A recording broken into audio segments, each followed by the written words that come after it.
भगवान बुद्ध के जीवन की कहानियों में से एक सबसे प्रसिद्ध और प्रेरणादायक कहानी है अंगुलीमाल की, जो यह दिखाती है कि कैसे अहिंसा और करुणा के मार्ग पर चलते हुए किसी भी व्यक्ति का जीवन परिवर्तित किया जा सकता है। आइए सुनते हैं ये कहानी। अंगुलीमाल का असली नाम अहिंसक था। वह एक ब्राह्मण परिवार में जन्मा था और उसका पालन पोषण अत्यंत धार्मिक और शिक्षित वातावरण में हुआ था। अहिंसक बचपन से ही बहुत बुद्धिमान, योग्य और साहसी था। जब वह बड़ा हुआ तो उसके माता पिता ने उसे एक प्रसिद्ध आचार्य के पास शिक्षा ग्रहण करने के लिए भेज दिया। वहाँ अहिंसक ने वेदों और शास्त्रों का अध्ययन किया और शीघ्र ही अपने आचार्य का प्रिय शिष्य बन गया। लेकिन अहिंसक की सफलता और उसके आचार्य के साथ उसके निकट संबंध को देखकर अन्य शिष्य उससे ईर्ष्या करने लगे। वे हमेशा उसके खिलाफ षड्यंत्र रचने के प्रयास में लगे रहते थे। एक दिन उन ईर्ष्यालु शिष्यों ने आचार्य के मन में यह शक पैदा कर दिया कि अहिंसक उनकी जान का दुश्मन बन गया है। आचार्य ने इस शक से प्रेरित होकर अहिंसक को एक घातक और असंभव कार्य सौंपने का निर्णय लिया। आचार्य ने अहिंसक से कहा कि यदि वह अपने ज्ञान की शिक्षा पूरी करना चाहता है तो उसे 1000 लोगों की उंगलियां काट कर लानी होगी। यह आदेश सुनकर अहिंसक हैरान रह गया, लेकिन अपने आचार्य की बात मानने के लिए उसने यह घातक कार्य स्वीकार कर लिया। उसने जंगल की राह पकड़ ली और वहीं रहने लगा। धीरे धीरे वह लोगों को मारकर उनकी उंगलियां काटने लगा और उन्हें एक माला में पिरोने लगा। इसी कारण उसका नाम अंगुलीमाल पड़ गया, अर्थात उंगलियों की माला पहनने वाला। अंगुलीमाल एक निर्दयी डाकू बन गया था। लोग उसके नाम से ही भयभीत हो जाते थे। उसकी क्रूरता और निर्दयता की कहानियां दूर दूर तक फैलने लगी। गांव और शहरों के लोग जंगल से गुजरने से डरने लगे, क्योंकि अंगुलीमाल वहां घात लगाकर बैठा रहता और किसी भी राहगीर की जान ले लेता। उस समय अंगुलीमाल की 999 उंगलियां पूरी हो चुकी थी और उसे केवल एक और व्यक्ति की आवश्यकता थी ताकि वह 1000 उंगलियों की माला पूरी कर सके। उसी समय भगवान बुद्ध उस जंगल के पास से गुजर रहे थे। जब अंगुलीमाल को बुद्ध के आने की खबर मिली तो उसने उन्हें अपना अगला शिकार बनाने का निर्णय लिया। अंगुलीमाल ने बुद्ध का पीछा करना शुरू किया। वह तेजी से उनकी ओर बढ़ा, लेकिन जितनी तेजी से वह दौड़ता, बुद्ध उतने ही धीमे कदमों से चलते रहे। अंगुलीमाल ने कई बार पुकारा, रुक जाओ साधु, लेकिन बुद्ध बिना रुके चलते रहे। आखिरकार थक कर अंगुलीमाल चिल्लाया, तुम क्यों नहीं रुक रहे हो?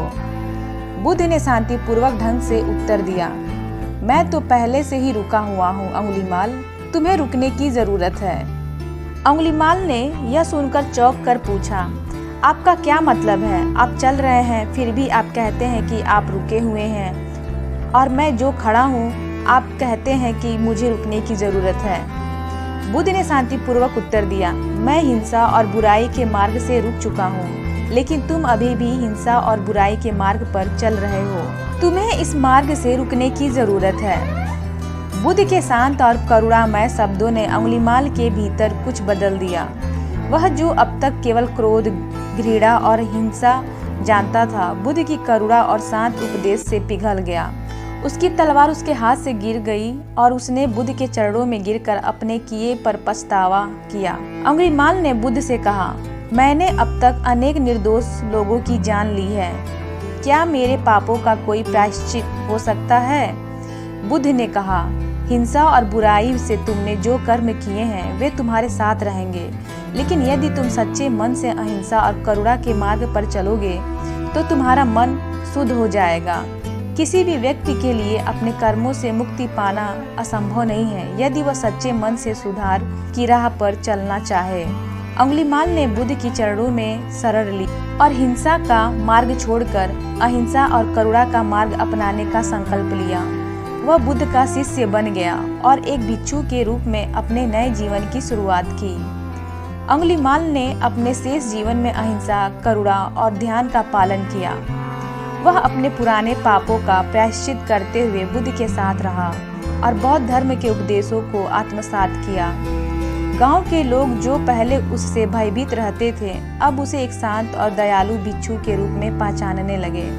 हालांकि उसके पुराने पापों का भार उसके जीवन पर छाया रहा। एक बार जब वह गांव से भिक्षा मांगने गया तो कुछ लोगों ने उसे पहचान लिया और क्रोधित होकर उस पर पत्थर फेंके।